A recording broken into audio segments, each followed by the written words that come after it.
Jadi nak cari orang lagu tu hari ni senang ke payah? Nak tahu senang ke payah, lahir saja anak kita kurung dia dalam satu tempat tersembunyi, jauh daripada berkawan dengan orang, tak boleh duduk dengan orang, tak boleh sembang dengan orang, bagi makan untuk teruskan hidup saja.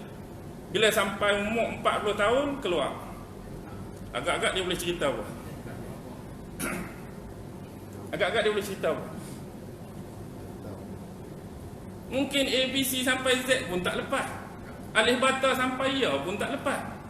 Tapi bila dia tu keluar tu, ilmu ni dia sebut, ilmu ni dia sembang, ilmu ni dia ceramah, ilmu dia, kita akan rasa pelik tak?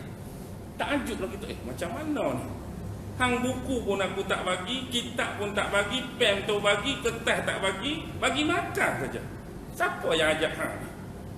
Sampai boleh sembang macam-macam. Kita hari ni berbeza. Hari ni kita duk geluk tak berhenti. Hak tak tahu tu nak bagi tahu, hak tak cerah nak bagi cerah, hak gelap nak bagi terang, hak jahil nak bagi alim. Sebab bila Rasulullah datang, dia mengajarkan dua benda. Satu kita sebut keimanan, satu kita sebut sebagai ilmu. Apa beza iman, apa beza ilmu? Iman ni ialah satu benda yang kita tak boleh tengok dengan mata kita. Kita cuma percaya pada hati kita, yakin pada hati kita, akidah dengan hati. Walaupun kita tak pernah nampak benda tu, tak pernah rasa benda tu, tapi kita percaya, tu nama dia iman. Tu nama dia iman. Bila Nabi mengajarkan tentang Allah, kita pernah nampak Allah tak? Kita tak pernah nampak Allah, tapi kita percaya tak? Kita percaya Allah ada. Walaupun hari ini tak ada satu pembuktian pun untuk kita buktikan pada orang. Bila orang tanya, dah kata Allah tu ada, Allah wujud, cuba tunjuk di mana. Kita sendiri pun tak boleh nak tunjuk. Kita sendiri tak boleh nak tunjuk. Tapi sebab tak boleh nak tunjuk, tak boleh nak raba, tak boleh nak rasa, tapi kita percaya benda tu ada, itulah dinamakan keimanan. Beza dengan ilmunya, ilmu ni benda yang kita boleh rasa, benda yang kita boleh tunjuk, benda yang kita boleh tengok. Kita nampak pokok tu, kita boleh tengok pokok tu, kita berilmu tentang pokok tu. Benda tu kita boleh tengok, kita boleh tunjuk kat orang. Mana dia pokok? Aku dah tengok pokok. Pokok macam ni. Okey, tunjuk kat aku. Mari kat pokok tu. Ni pokok. Tu ilmu. Yang jadi masalahnya pasal keimanan ni lah. Yang orang-orang etis duk ragu, yang orang-orang jenis komunisme duk ragu, yang orang-orang jenis material. Orang material ni dia nak tengok material lah. Kalau kereta, kata kereta, ni kereta. Kalau kata motor, ni motor. Kalau kata bukit, ni bukit. Kalau kata planet, ni planet. Kalau kata malaikat, mana malaikat ada? Tak pernah tengok. Aku pun tak pernah. Tapi hang percaya buat apa benda hang tak pernah tengok? Jadi nak tunggu benda tu kena ada dulu.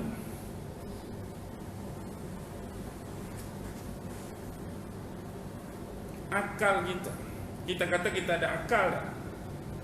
Kita kata kita ada akal. Kalau orang kata kita kata gila, kita marah tak? Hang ni gila. Hang cakap baik-baik, aku berakal. Bila kita kata kita berakal, kita boleh tunjuk tak kat orang akal kita? Boleh tunjuk tak? Hak kita boleh tunjuk apa? Kalau belah kepala ada apa? Otak boleh tunjuk lah. Otak semua orang ada. Lembu ada otak? Lembu ada otak. Akal?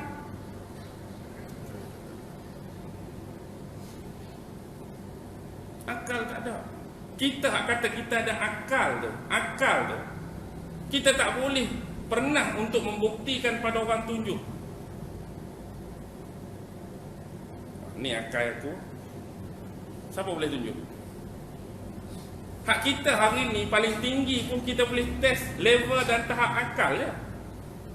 50 soalan, hak boleh jawab 20/50 rendah.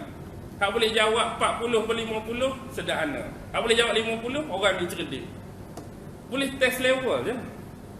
Tapi akal tu sendiri, hak cerdik pun tak pernah tengok akal dia. Hak sederhana tadi pun tak pernah tengok akal dia. Kita hak kata jahil bodoh pun tak pernah tengok akal kita.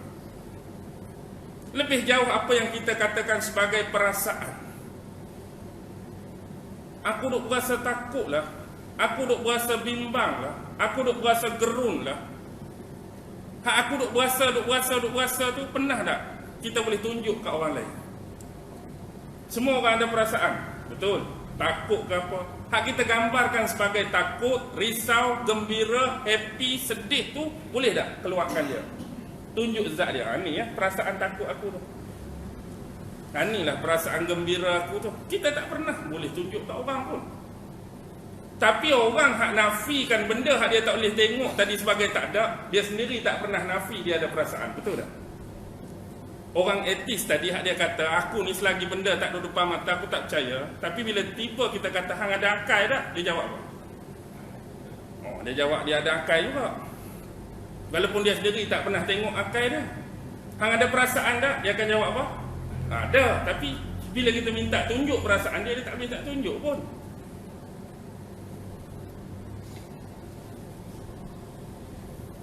Bahkan kalau kita azan sekalipun, Allahu Akbar, Allahu Akbar, lan mai masuk. Ustaz ke azan tadi? Ustaz ke azan tadi? Hang kenal macam mana? Kenal melalui suara. Tapi suara kita, kita kata ada suara tu, pernah nampak tak suara kita macam mana? Tuan-tuan nampak tak suara, bentuk keluar suara saya bagaimana? Tak pernah nampak pun. Hak level dengan suara ni ya. Telinga je boleh dengar. Garau ke dia, sumbang ke dia, merdu ke dia, sedap ke dia. Tapi zat suara tak pernah siapa nampak.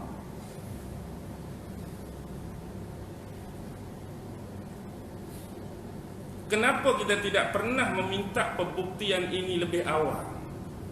Sebelum kita bertanyakan tentang yang lebih tinggi. Ni duk pasang aircon, duk pasang kipas ni. Tujuan pasang aircon, pasang kipas nak bagi apa? Nak bagi sejuk. Nak bagi sejuk. Daripada kipas keluar apa? Untuk sebelum tuang rasa sejuk tu keluar apa? Keluar angin. Daripada aircon, angin juga. Padahal nak bagi sejuk je poin dia. Kalau saya tanya, nampak tak angin, nampak tak sejuk tu sendiri? Tuan-tuan kata sebab keluar angin. Saya duduk tengok, mana angin? Tuan-tuan nampak tak? Tak nampak. Kesan angin ada tak? Ada. Anda rasa sejuk? Sejuk. Lepas tu kalau kita tanya dia balik, cuba tunjukkan kat aku rasa sejuk tu, rupa dia lagu mana sejuk tu. Kita tak boleh tunjuk pun. Kalau panas pun kita tak boleh tunjuk. Hatta kentut kita, perung yang boleh detect kentut busuk, tapi rupa kentut, aku nak tengok rupa kentut hang lagu mana. Tak ada siapa boleh tunjuk pun. Jadi cuba pintas benda-benda basic, cuba pintas dan beri jawapan atas benda-benda kecil ni dulu, sebelum nak menanyakan tentang kewujudan Tuhan, kewujudan malaikat, kewujudan hari kiamat, keberadaan qada dan qadar yang kita tak boleh tengok tapi kita percaya. Sebab kesan dia tu ada.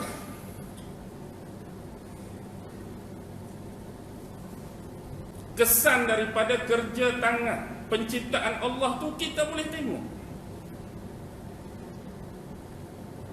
Sebab tak mungkin benda tu akan ada dengan natural. Benda tak akan bermula dengan semula jadi pop, memang ada lagu tu. Tak boleh nak terima.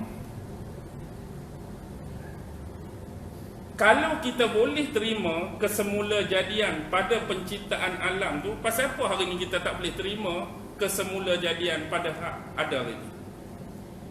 Bila kita sebut meja, meja ni semula jadi ke? Oi, tak boleh terima meja semula jadi. Mesti asas dia kayu. Ada orang tebang pokok, ada orang gaji pokok, ada orang kerak-kerak jadi batang lagu ni, ada orang sapu cat, ada orang tukui dengan paku. Pasal apa kita tak boleh nak terima kesemula jadian meja ni? Sama dengan kita boleh terima kesemulajadian pada penciptaan alam semesta. Hak tu kita boleh terima juga, bukan Tuhan yang buat. Dia jadi semula jadi, dia natural. Pasal apa ni tak boleh nak terima? Kalaulah jadi semula jadi, kita nak tanya kita dulu, asal usul manusia ni mari daripada mana? Kalau tak ada lah pencipta, tak ada orang buat, agak-agak semula jadi kita keluar ke mana?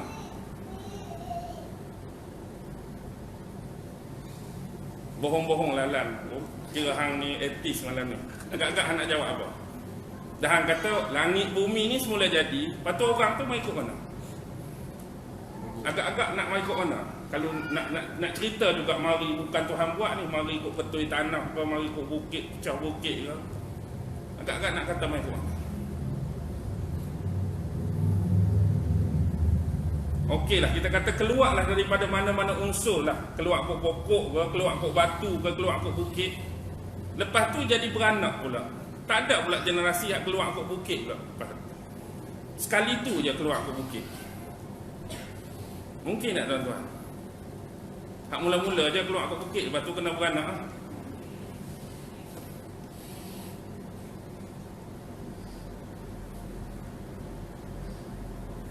Begitu juga dengan meja masjid, sungai, burung. Hak meja mula-mula ni hak jadi sendiri ya. Meja lain orang kena buat. Boleh tak nak kata begitu? Tak boleh. Jadi inilah yang perlu kita lihat, ancaman-ancaman yang ada pada hari ini. Dan ada juga yang mengatakan sebagai contoh, bila kita kata kita beragama Islam, jadi dia tanya kita kenal Allah yang kita beriman, yang kita percaya tu dari mana? Bagaimana hang boleh kata Tuhan yang hang percaya, Tuhan yang hang beriman tu Tuhan yang betul? Dari mana panduan dia? Nak kata hak tu paling betul. Sebab hang pun tak boleh tengok dia. Cuma tahu nama dia je, tahu sifat dia saja, tahu perbuatan dia, tapi tak pernah tengok. Hak kita nak pegang hari ini, bagaimana kita nak tahu tu Tuhan yang paling betul? Bagaimana? Contoh kita tanya, siapa Tuhan? Allah lah. Jadi hang nak tahu Allah tu Tuhan hang paling betul, apa bukti dia? Apa hujah dia? Tuhan tu paling betul. Sebenarnya dia nak kelas apa?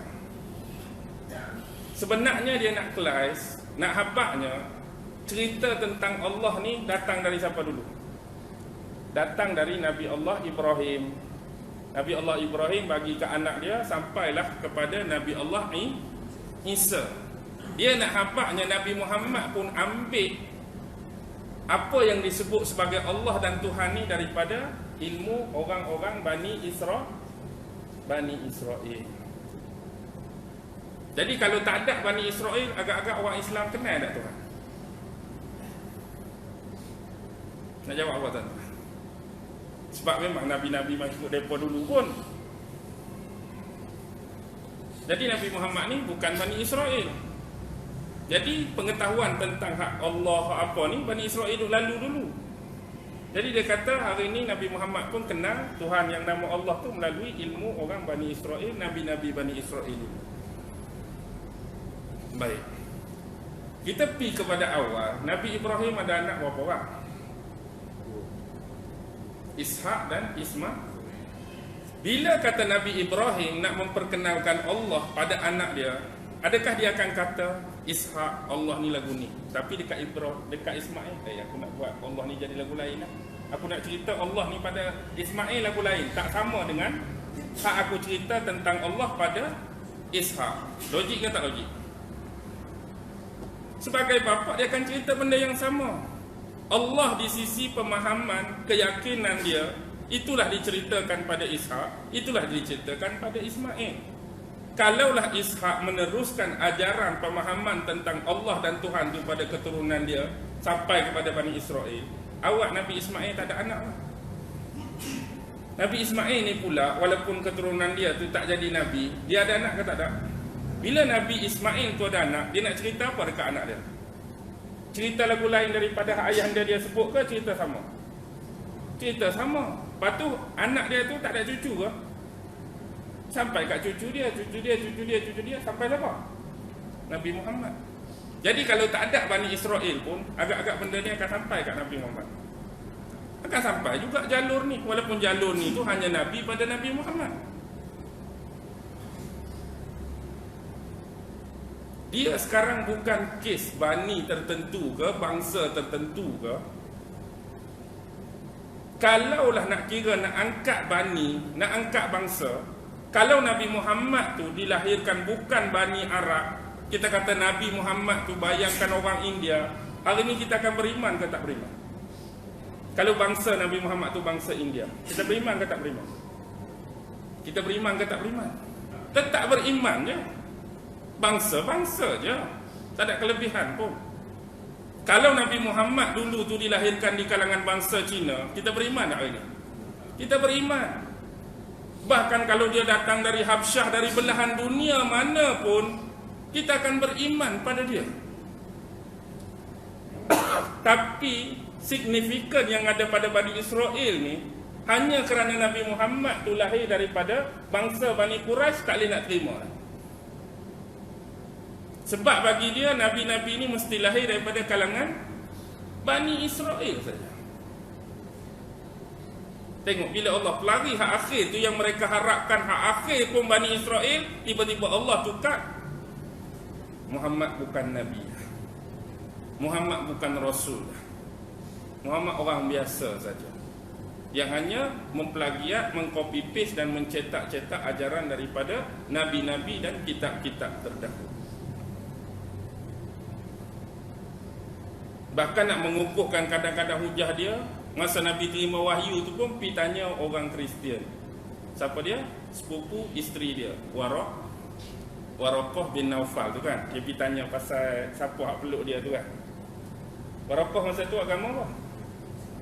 Agama Nasrani. Seolah-olah minta bantuan orang Kristian nak tanya pasal malaikat yang peluk dia.